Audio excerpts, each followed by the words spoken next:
Are you satisfied with your understanding of sustainability?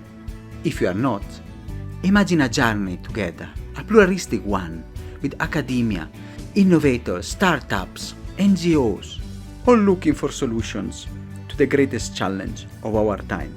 My name is S.1E.108, and this is the Sustainability Journey. Welcome to another episode. Today, we are going to discuss sustainable finance, and we are going to put two words together, green and Wall Street, which usually, they don't go well together. And we do it with somebody at the forefront of sustainability, who is a published and a New York Times bestseller author and the founder of Wall Street Green Summit. So I want to welcome Peter Fusaro. Thank you so much, Peter, for being here with us today. Thank you for inviting me. It's a pleasure. And sustainable finance, Wall Street Green Summit, sustainability. I'm so excited of this episode. But our first question is always, who is Peter? Can you share your journey, how you have become a sustainability expert? Yes, it really goes back to my childhood and playing in the woods in New York, and went to the first Earth Day in 1970 with my solar power t-shirt at Carnegie Mellon University. So I've been very dedicated to this area of sustainability before it had names. So I was eating organic food from food co-ops in the early 70s, things like that. So I actually practice what I preach.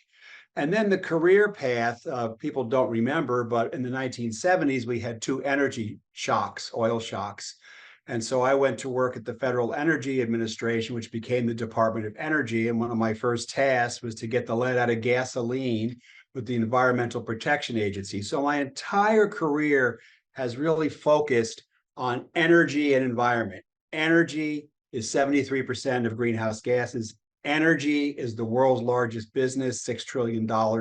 And energy needs to make what I'm calling the transformation, not the transmission, the transformation to sustainability. So that career path was a public policy maker in Washington, D.C. in the 70s. I'm a native New Yorker. I worked for the mayor's office, created the first energy efficiency programs in New York City in the 80s with the two utilities. And then I decided I didn't want to work in the public sector and made a pivot to the private sector, worked at a startup that transmitted energy information by email and fax in 1989, very early. Computers were very late. I've worked in 4 startups. Long story short, I'm getting all these accolades now. I've had my own single shingle consultancy, Global Change Associates, for 33 years, and very proud of that. I've worked with major corporations. So everything I do is about energy and environment. The last 25 years, I've been a professor at Columbia University teaching renewable energy project finance. That's now 2 classes because I decided policy students should also learn about finance. So I taught a class on financial modeling. I've run a venture capital fund in clean technology. I've worked in the hedge fund world in portfolio construction. So I'm kind of self-taught all this finance. And long story short, we need more education in this sector. Last 3 years, I've worked with Oxford University and Stanford University on sustainability. They have just created sustainability colleges. So I can also make a point that academia is a little slow, a little behind the curve. The students really want this information. My class at Columbia was oversubscribed.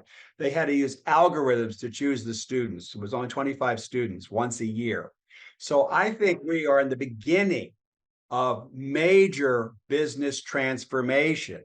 And I have spent a lot of time the last 25 years helping young people get their careers going. One's now a co-manager at the World Bank Disruptive Technology Fund. One works for a private equity fund in New York. So I'm very happy to see the people that I've mentored have actually been very successful, maybe even more successful than their mentor.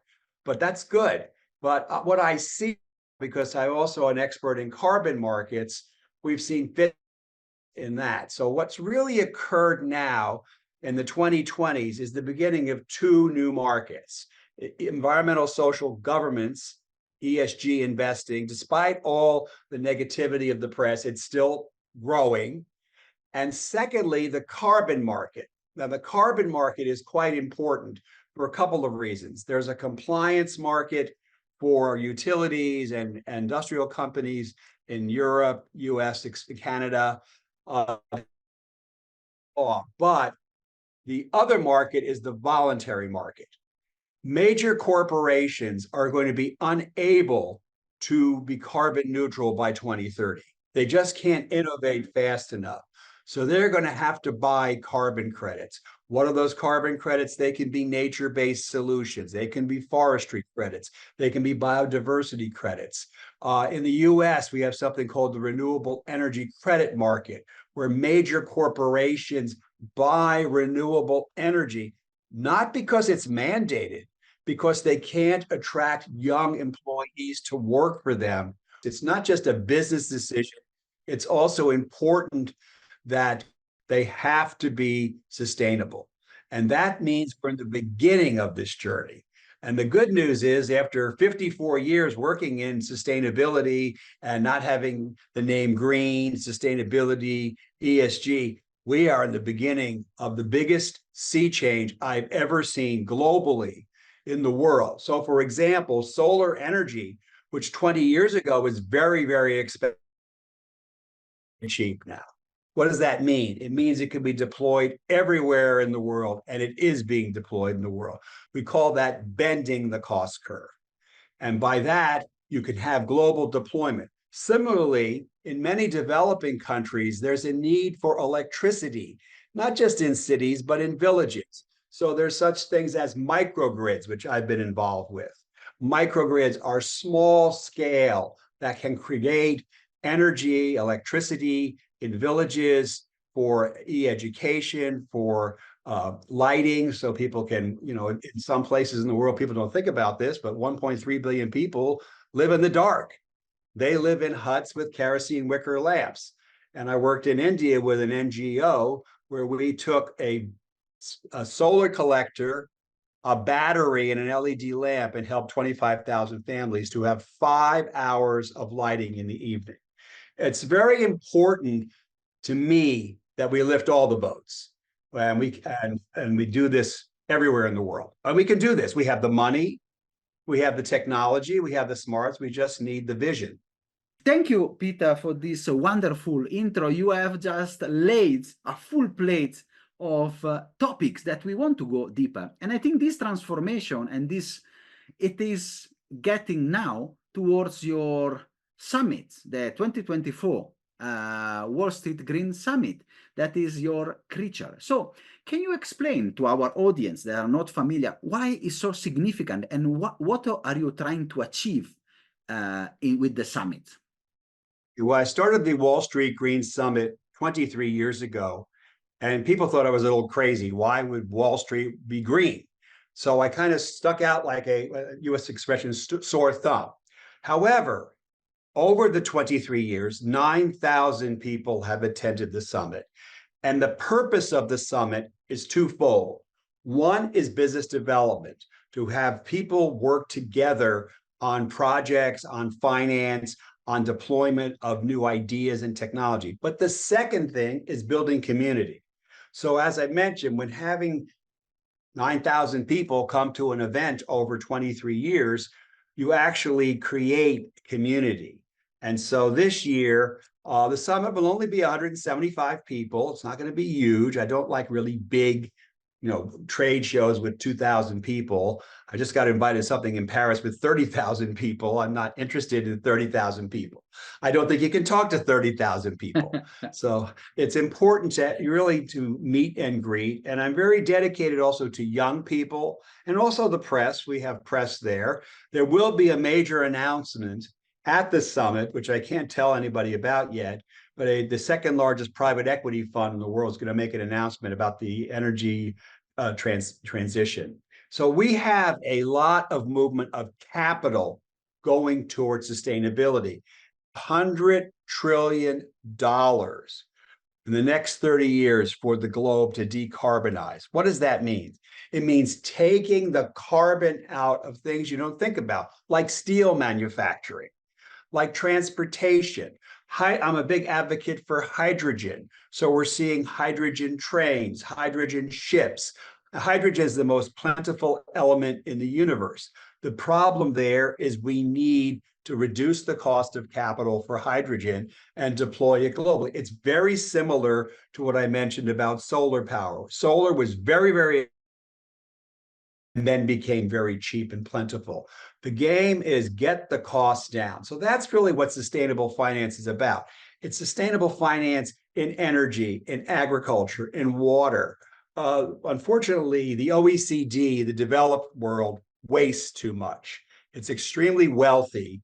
And really, there's a movement now, I think, that's starting to occur. And more people are looking at the global south. How can we work with the global south? So I just want to mention two projects that I'm working on. One is agroforestry in Peru, where the gentleman from Canada is paying the farmers to plant crops and trees. And Amazon.com is buying the carbon credits. So that's kind of an interesting conundrum because carbon, as I mentioned, is very important. Secondly, as everyone knows, the oceans are warming. So fishing in the northern climates like Norway, New Zealand, or Alaska are going down. The catch is going down. So there is now a new school of thought, and I'm working on this, to grow fish in warm water. So offshore Panama, we are growing Campachi, about 8 miles offshore. This fish move in a circle. They're very lean and muscular and taste pretty good. I had some sushi. It was very good. The second site will be Bali. The need in the world, this goes under the SDGs, Sustainable Development Goals, is the need for protein. People are going to move away from red meat and move toward oceans and grains and things that have nourishment. So I'm pretty excited about two things. They're small, these are not big projects, but you have to start small. Where I sit as an investment banker is that we want to grow these companies to be commercialized, to get bigger, and then you can globally deploy. So it's all starting for small things. I'll give you an example. When I worked on the Prius, Toyota Prius, 1997, 98, it took 10 years to sell 1 million cars, 10 years.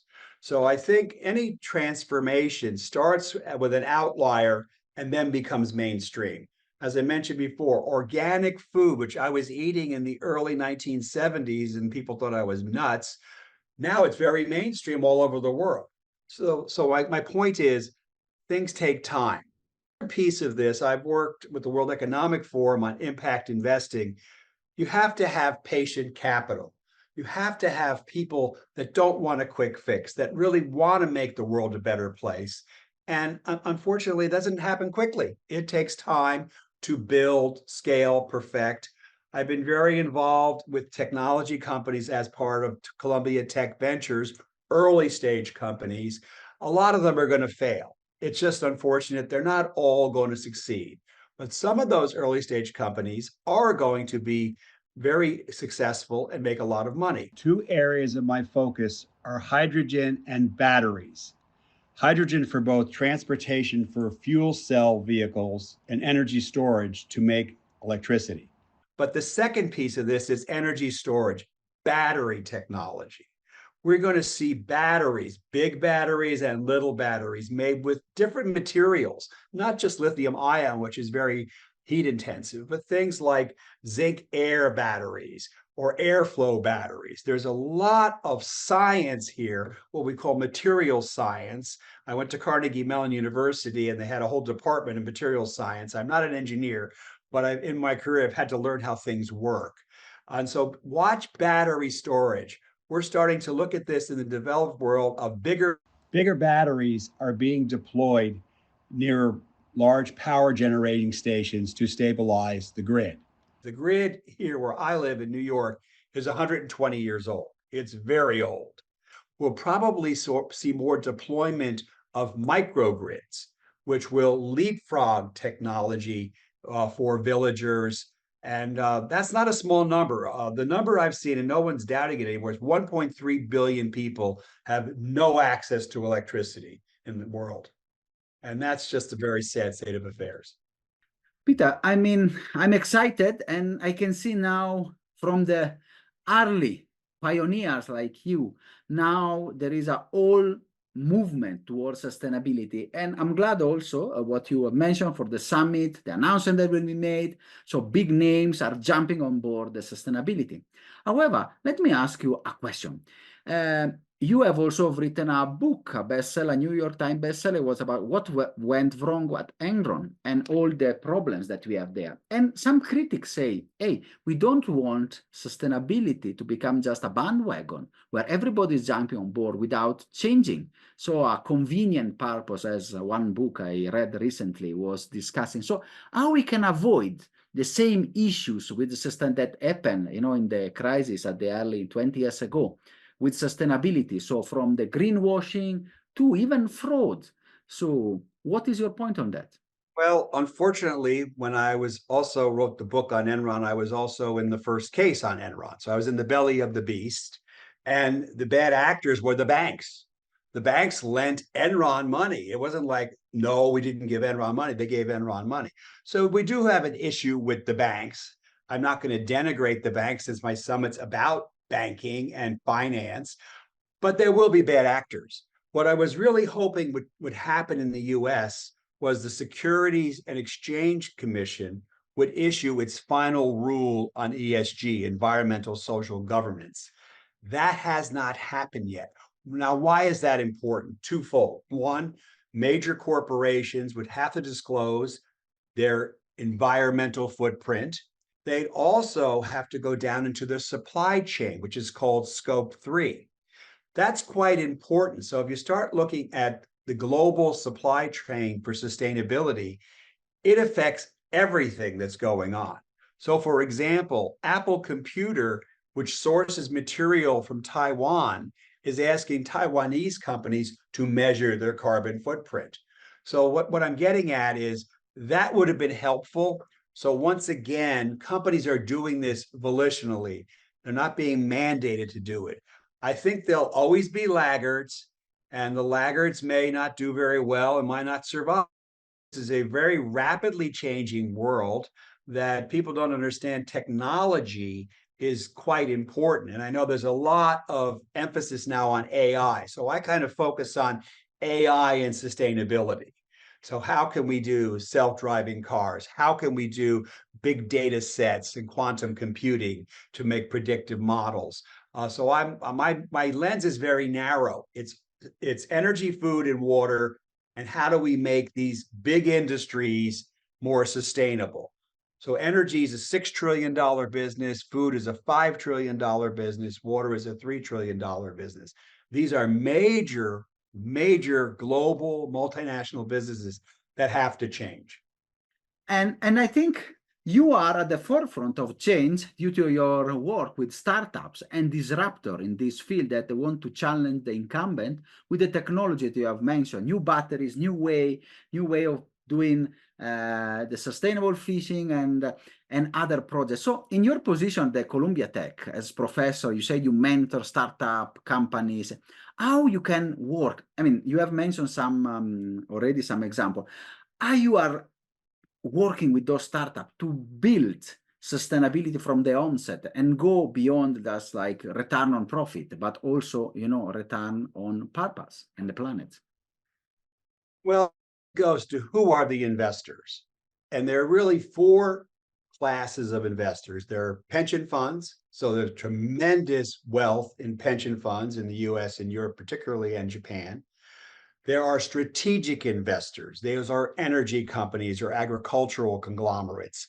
There are sovereign wealth funds, such as Temasek in Singapore or the Saudis. What I'm starting to see in sovereigns, they're starting to go down and invest in little companies. And finally, their family offices, which are high net worth individuals, are first movers in sustainable finance and have patient capital since they're investing for the long term. That's where impact investing got started. But really, what's occurring, it's a little different. So what I've noticed is the very big companies have what I call technology scouts. They go out and look for the new companies. The large companies are not entrepreneurial. They are not innovative. They cannot create the future. What they can do is buy those companies, which they do. So that's really the business model here is a little different, where everybody thinks, I'm going to make all this money on an IPO, initial public offering. That's not going to happen so much. What's actually going to happen is large corporations are going to buy the new technology companies, be they in energy storage and batteries, be they in transportation and mobility, in solar, wind, geothermal, whatever. The large companies will buy the small companies. You can almost think about eating the fish, but that's the model. And just to give you some landscape, in the United States, there are half as many public companies today than there were 25 years ago. They're just not there anymore. So if you want to watch the stock exchanges for sustainability, that's really not the right parameter. I work in the world of private companies that are not well understood, not well tracked, and that's where the innovation's coming from. I went back to Carnegie Mellon, my alma mater, and on all the mobility, the self-driving cars, Uber took the entire part of Carnegie Mellon, including the professors and students, out of Carnegie Mellon. So, the genesis of self-driving actually came from Carnegie Mellon, which is the #1 school in robotics in the planet. So the point is, universities have deep benches of technology. They have professors that mentor students. They start companies in universities. Columbia University, which is a mile from me, I'm in Manhattan in the Upper West Side, has a new business $1.5 billion campus. Why? To have workbenches where people can actually create technology companies. New York City, which is not really understood as a technology center, is #2 now in the country in venture capital. New York City is a climate tech center. New York City has 600,000 students. Google considers New York City one of its 6 global ecosystems. We have a new university on Cornell Technology. So we have a lot of technology centers now in New York City that you wouldn't think about. Now, why is that important? Because you have the ecosystem, you have the financial ecosystem, and now you have the technology ecosystem, and you also have media, so you can broadcast what's going on. So I don't know if folks are aware, but we do have Climate Week. Now, why do we have Climate Week? 4.5 years ago, Columbia University School of Journalism decided, let's get together with 30 news organizations and message Climate Week. Because of that event for 1 week, the entire planet now gets climate information on the news all the time. It didn't happen by accident. It happened by a concerted effort. Ironically, from a meteorologist told me about this at Columbia University. So what I'm getting at, some of this is educational, some of this is technology, some of this is finance, and some of this is public policy. Here in the US, we've had 3 major bills, I'll call them climate bills, under the Biden administration.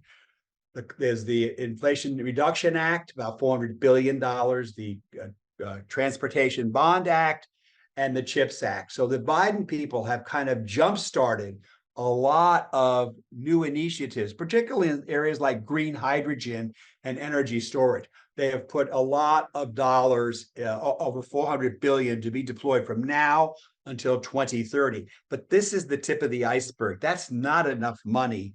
The private sector is going to pick up the slack. Those banks I talked about are going to pick up the slack.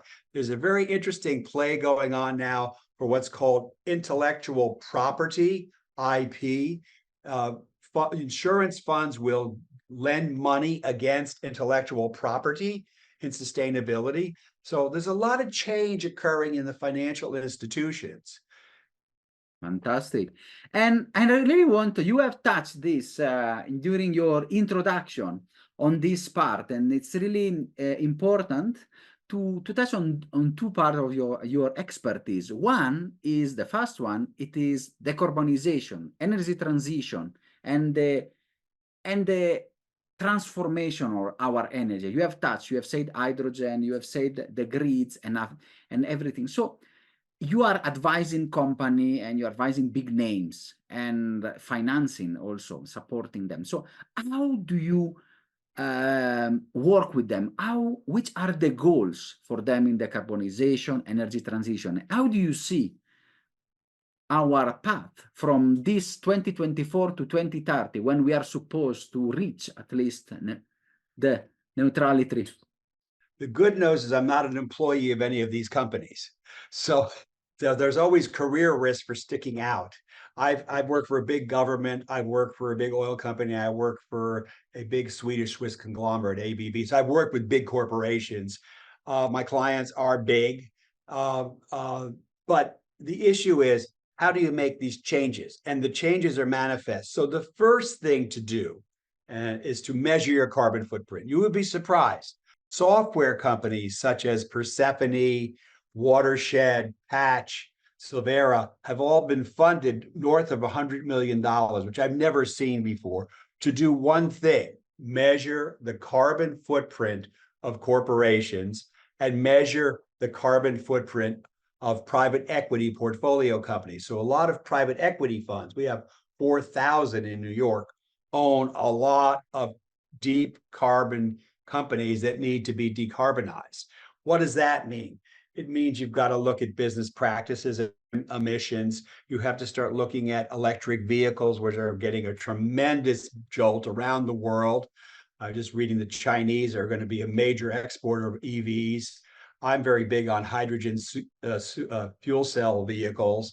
You have to look at buildings. Here in New York City, where I live, we have 950,000 buildings. They are not green. Only new construction is what we call LEED Platinum green. So there's tremendous opportunity in what we call the building retrofit market. What does that mean? It means the lighting. It means the heating and cooling systems. It means their boilers. It even means the windows. I've worked with technology companies that can create solar energy a window. We have a handful of hotels and schools that are doing that in the New York metropolitan area, but it's called building integrated photovoltaic. Makes a lot of sense because you're not going to see solar collectors on top of 950,000 vertical buildings in New York City. So large cities, which really are vertical and densely populated, have different choices to make than solar farms. They can, wheel power in from solar farms, but they really need to rethink how the building is used. Now, new construction is very different. Anything new is going to be sustainable and green, and people are going to look at cost reductions. But it's really the other market, which we call the retrofit market, which is actually bigger.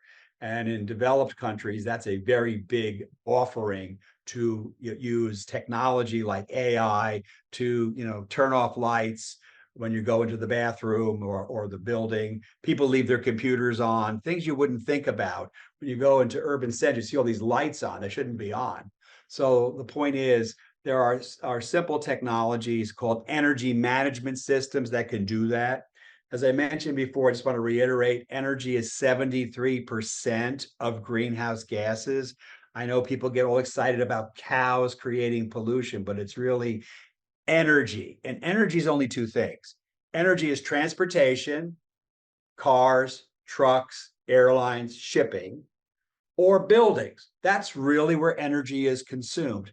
And so those are ripe opportunities for creating better technology, reducing the cost of capital, having a greater return on investment. And that's starting to occur. But I said it before, change is incremental. Change is slow.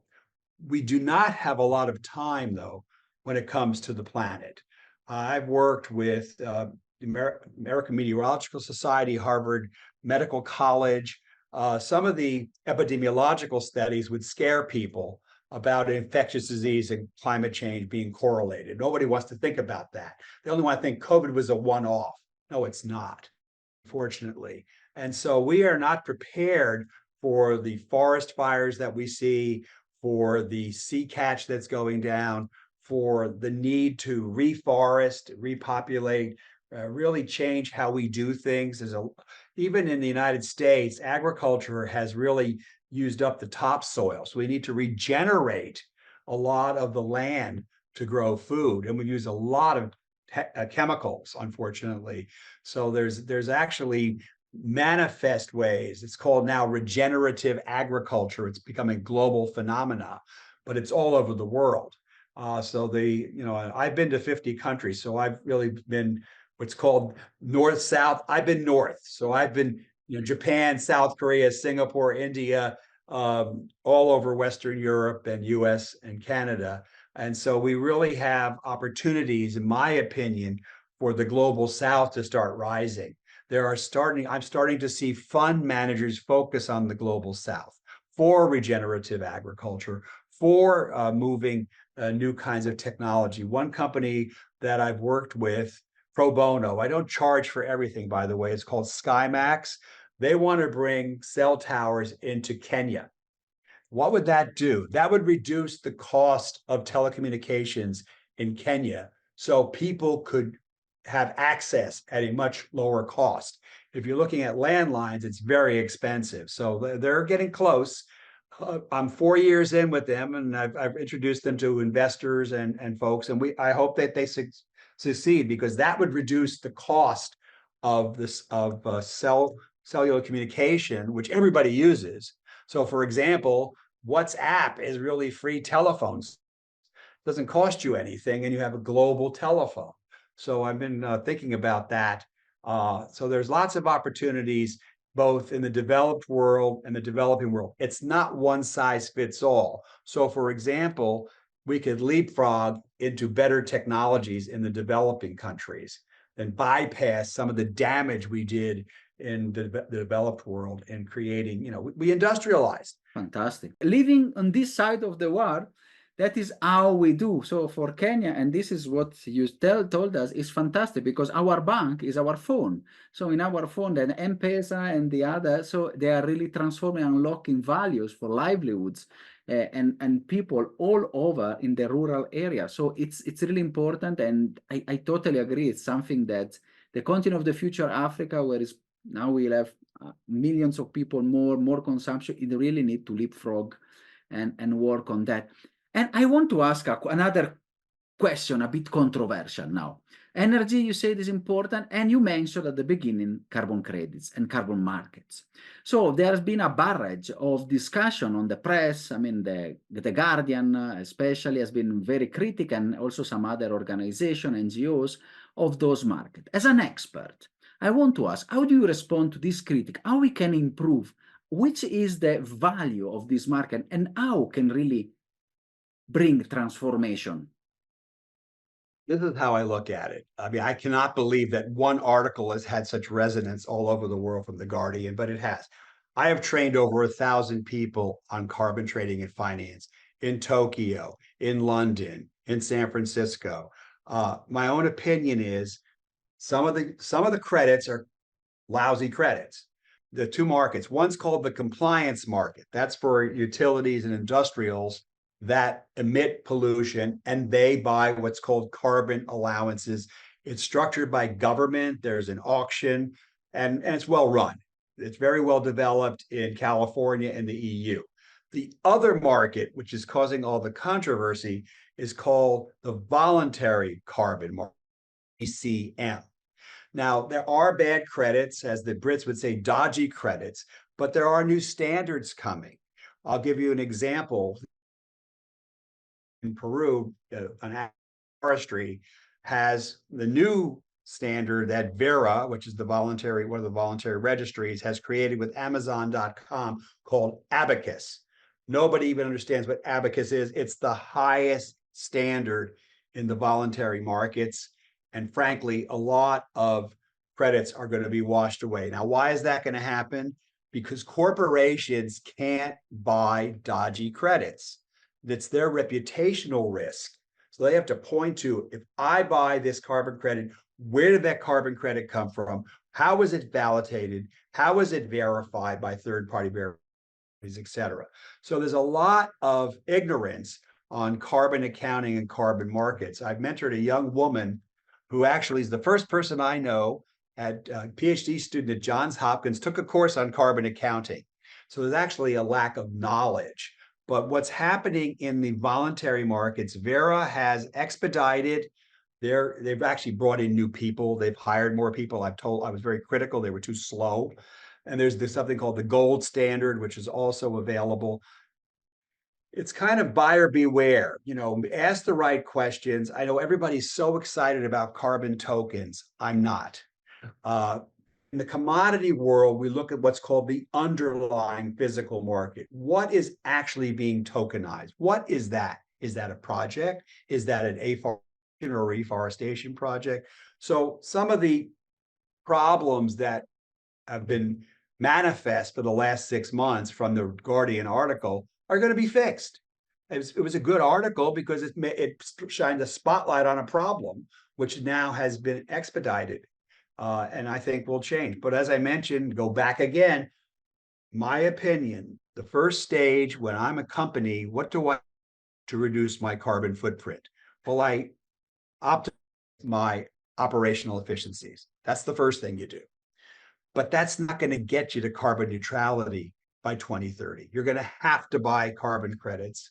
And if you're a major corporation, you want to buy the best quality credits, sort of like AAA standard.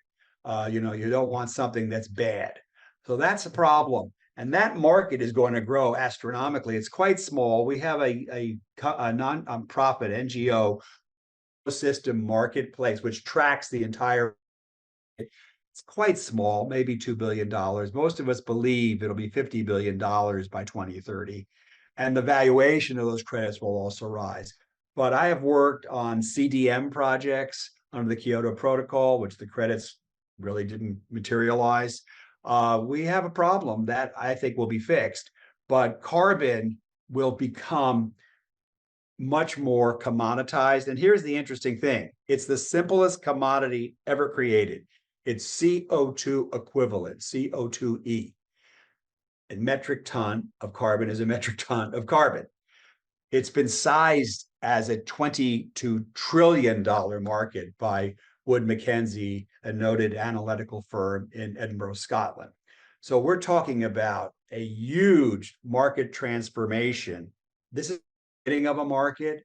I've been through this 4 times. The beginning of a market is very chaotic, very sloppy. There's mistakes made, but eventually we have something called rationalization will occur. We're not there yet. We're still in the evolutionary stage of the carbon markets. Peter, I think it's such an important question and a wonderful answer. So to explain even to our audience, but not everybody is familiar with these new markets, just to understand the vision and how also the evolution will go. So, and I mean, we will talk for you for hours and hours because you are an untapped source of wonderful knowledge for us. But I want to ask our last question because you have, and you are at the top.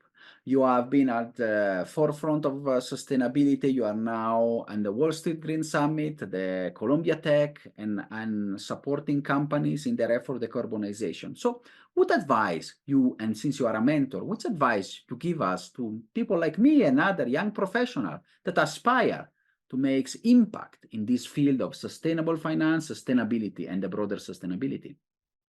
Well, I have to say this, not everything I've done has been successful. Okay, so there are failures.